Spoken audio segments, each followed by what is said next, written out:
Well, welcome to Good Business. I'm your host, Nicole Murray. Well, today we look at career opportunities, education and the workplace. We'll hear what the federal government has in place to support education and training, catch up with Apprenticeships Queensland and talk with an apprentice to understand this experience from his perspective. But first up, let's turn our attention to the tertiary education sector. And to help explore university life is my guest, career learning consultant, Carolyn Ulchin from the University of Southern Queensland. Welcome, Carolyn. Thanks, Nicole. Thanks for joining us here. Always good. Yes. Lots of fun. It is. So Carolyn, tell us, what do you believe that employers are looking for in university or tertiary education graduates? I think employers are looking for students that are motivated. So it has a lot to do with the attitude of the student, the passion and the motivation, and certainly where they get that passion and motivation and how they then transfer that into being a skill set and being able to actually do it properly and appropriately with good skill, speed, time efficiency, etc. Yeah. So yeah, very, very important. You got to know that you love it. You got to know that you love what you're doing. Absolutely. And so how do you know what businesses want, what the marketplace wants then? Well, in regards to doing labour force planning and things like that, there's been a lot of government research done around what employers are actually looking for, and certainly how you can then access those services and train people in those areas, etc. The biggest thing that employers want more than anything else is communication skills.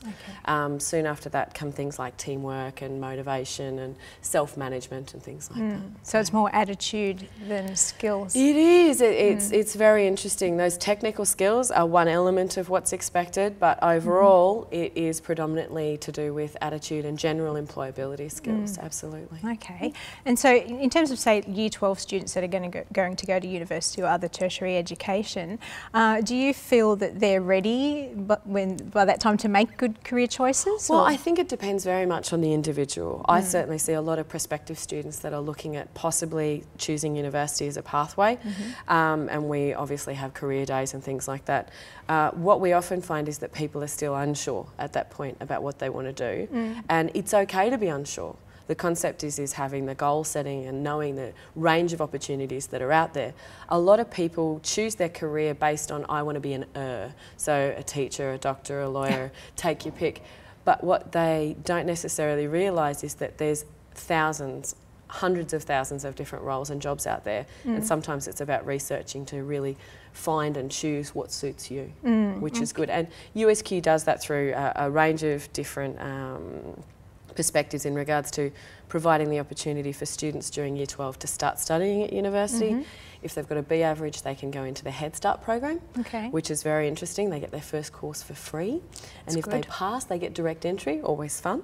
And we've also got things like in the first year of university and the second year, you can do what's called the IEP program, which is a shadowing program where you get to sit next to people doing that job to make sure that, you know, your career path is actually on par with where you want to be. So your expectations of the job matching the reality. So, yeah, absolutely. Okay, and so a criticism has been that, you know, university graduates, they've got the head knowledge, but they may not necessarily have the practical skills. Absolutely. Do you think that's a fair comment, or do you think that that's not really the case? Well, I agree that you need both to be successful. The range of and diversity of students that come on board with us, some have theoretical knowledge that they build through university, some have that practical knowledge. So we do get a lot of mature age students that come through and they've got that work industry background. I think it's all about being able to apply your knowledge appropriately, and the easiest way to do that is through experience. So matching up the program certainly is a big focus of our university and realistically of universities around Australia. And within the higher education sector, it's become more and more important. Yeah, okay, well that's good to know, isn't it? It's about time, it's very useful, it's very positive. All right, okay then. All right, well thanks for that, and we'll see you after the break as well to continue on with this conversation. So we will continue our look at uni life after the break, how it links with industry and lifelong learning. That's next on Good Business. Well, welcome back. We're bringing education and training together with enterprise is under the leadership of the federal government. To get that viewpoint, I'm joined by the federal member for Blair, Shane Newman. Welcome, Shane. Pleasure to be here. Yeah, thanks for joining us.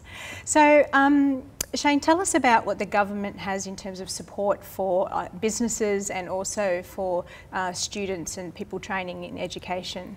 Well, the government's committed to young people and older people getting opportunity, because we believe that's the best way for a person to achieve financial security in their family, for the individual life, resilience, and also making sure that their skills, talents and ability can be promoted.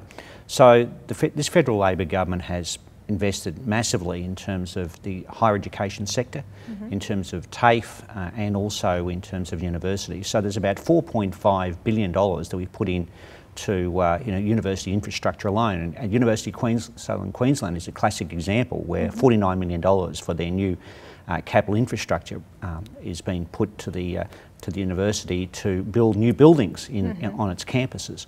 But there's about $39 billion of our federal government funding in terms of TAFE and the universities across the sector. So there's things like student loans for diplomas and associate diplomas for the first time, capped at $2,500. There's additional assistance to university students who are, say, from regional and rural background. We've got about 78,000 of those now actually at university for the first time. Wow. And assistance in terms of accelerated apprenticeships, apprenticeship mentoring programs and the like.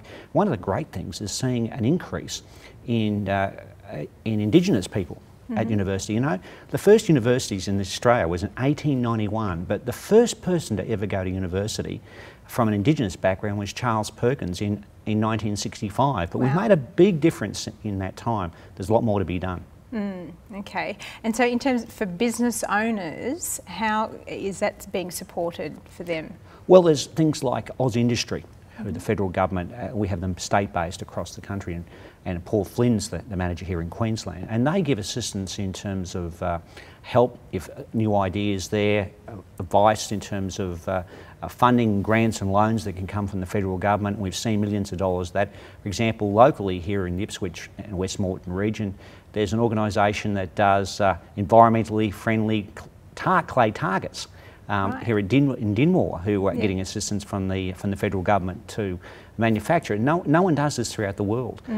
There's an example locally, but there's also websites and assistance we're doing. We've also federally funded business enterprise centres to act as mentors and assistants to start-up businesses. A lot of people who might be, for example, a carpenter won't know about profit and loss statements, balance sheets, how to deal with a landlord or how to deal with a bank.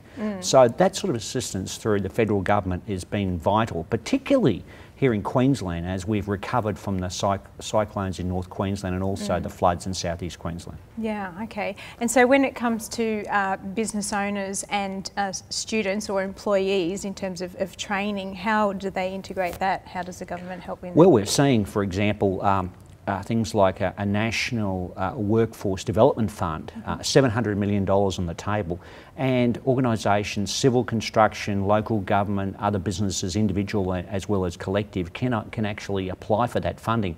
And we've seen about $174 million of federal government funding partner with $100 million of private enterprise funding to connect people for jobs and training and apprenticeships and the like. Right. So that's a really good way, and businesses really come on board on that.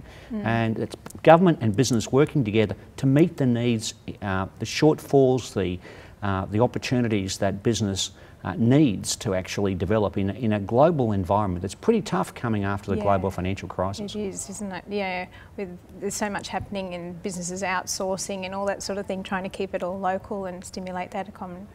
That's right. I mean, we've got a high dollar, which is great for those Australians who want to travel overseas to Europe for a start, but bad for those people who want to sell our wool and wheat and our manufacturing produce.